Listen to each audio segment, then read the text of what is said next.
more and more I'm not quite clearly seeing this as the satsang as a fire to throw myself and any question into, which is, it's been said before, but it's wonderful to see it like this. And I say that as a sort of a disclaimer to this question, because I can half see that this is what's happening. But the impulse is there to ask anyway. Remember, as you ask, you offer the question, and you offer the questioner. Yeah. Yes. So I've seen before that that there's a tendency when we approach this precipice that right before the now, to think that how will action arise? How could action arise outside of this mind that is driven by desire and aversion? Once that ends, how could action arise? And I'm standing in a place now where my mind is saying, how could thought or word arise? It seems like, so that's basically what my mind is saying. It seems from where I'm standing now that everything arises out of desire and aversion, not just action, but thought and word. So how could it possibly arise, is what my mind's saying, in the now. And yet, I see others, I see you talking, presumably thinking. And, I've had thoughts myself of, like, at times where it seems like, oh, everything is God. Everyone I see is God. These thoughts don't seem to come from desire and aversion. But still, this question is on my mind. How could anything arise? I'm wondering if we can talk about that.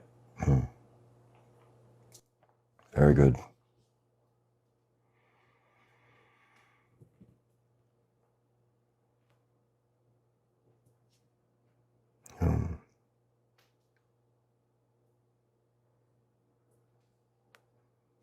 How does a baby giraffe, just born, know to try and stand up?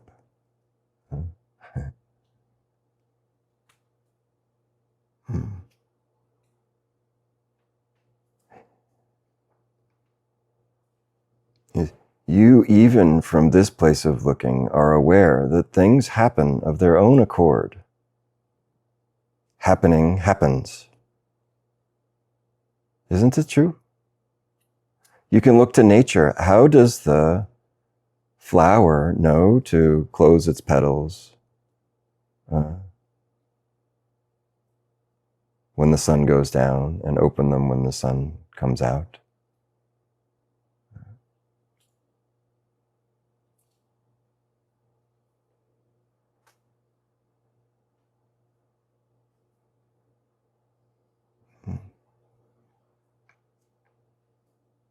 And you think you're excluded from this.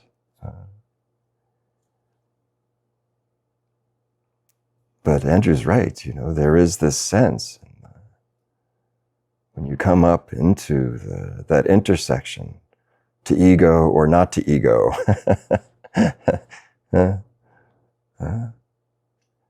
Without fear, without attractions and aversions, without desire and fear, what will I ever do? What will ever happen?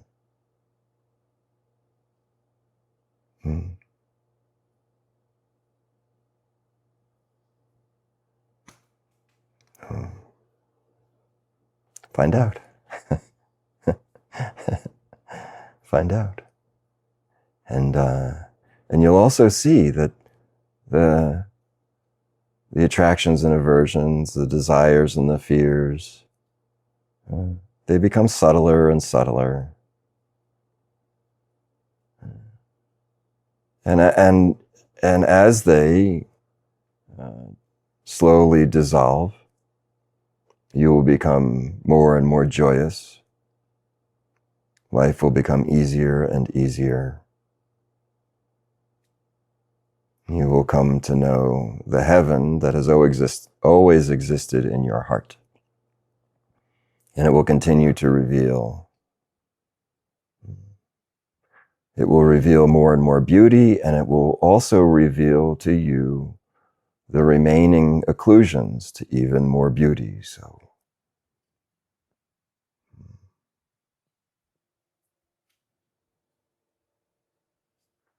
subtler and subtler desires and fears.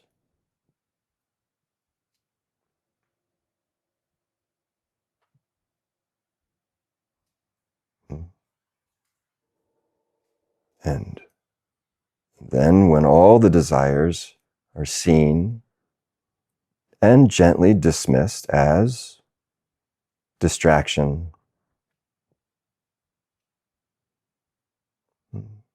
unable to fulfill their promise, they will simply just fall away.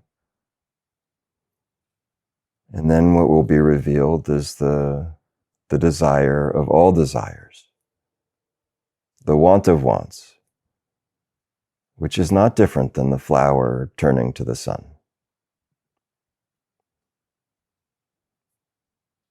And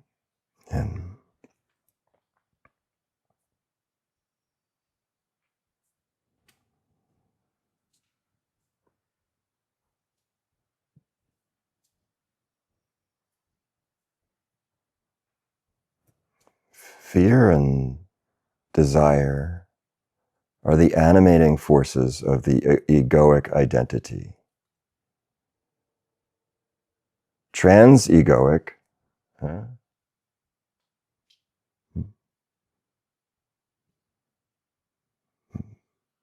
is less fearful. You could say, just to play with the words a little bit, that you are moving from conditioning to inspiration, from compulsion to inspiration, from addiction to freedom.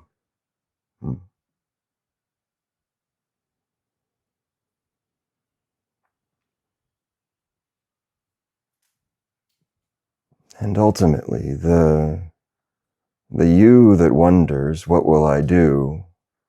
Well, this one was never the doer. The egoic identity is fueled by conditioning. It's compulsion. And always saying, I know, I'm right.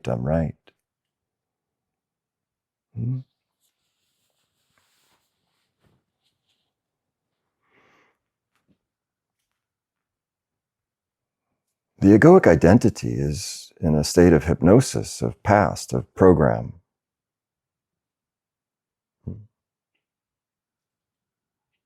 It's in a trance, asleep. That's why we call this waking up.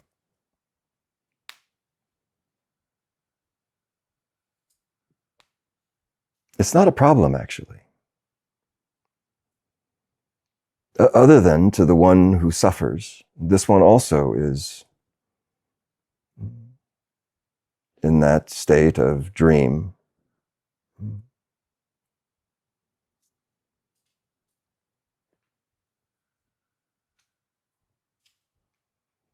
So you could even say that at this intersection, what will I do now?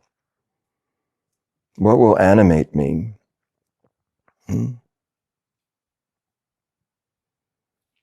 Who's asking is the one still identified as the doer. But come to see that this doer was also part of the hypnosis. It wasn't doing at all. It was simply run on a program. All of its opinions, all of its beliefs, all of its conflicts. And so this question, what now? What will I do? This is the question. But you must come to see the you in the doing. You must come to see that you were never the doer. It was simply a software program you call personality or memory. And now you are at the intersection of bondage and freedom, of not free will, destined to continue compulsively to do and say and think the same things in a repetition.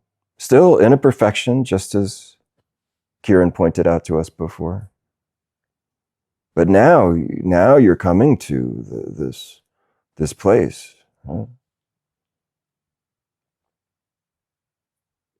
Compulsion or inspiration?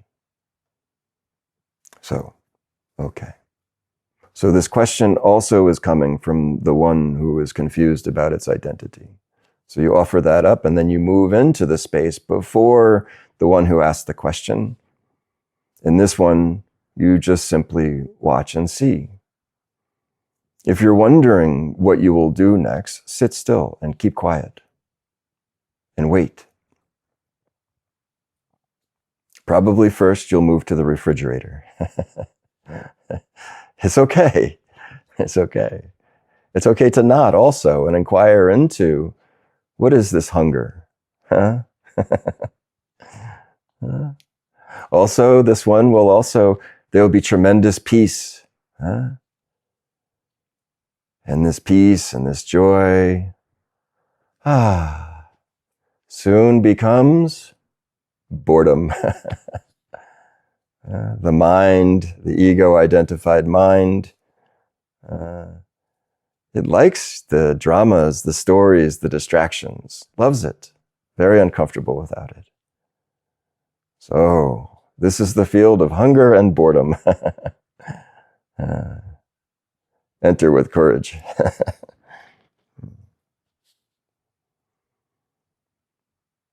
Soften and allow. Allow yourself to be hungry. Allow yourself to eat.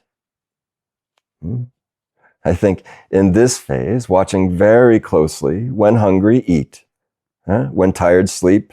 When happy, dance. No longer compelled by this constant compulsive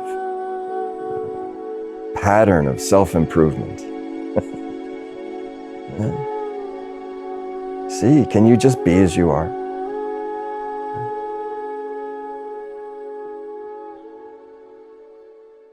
And then wait and see.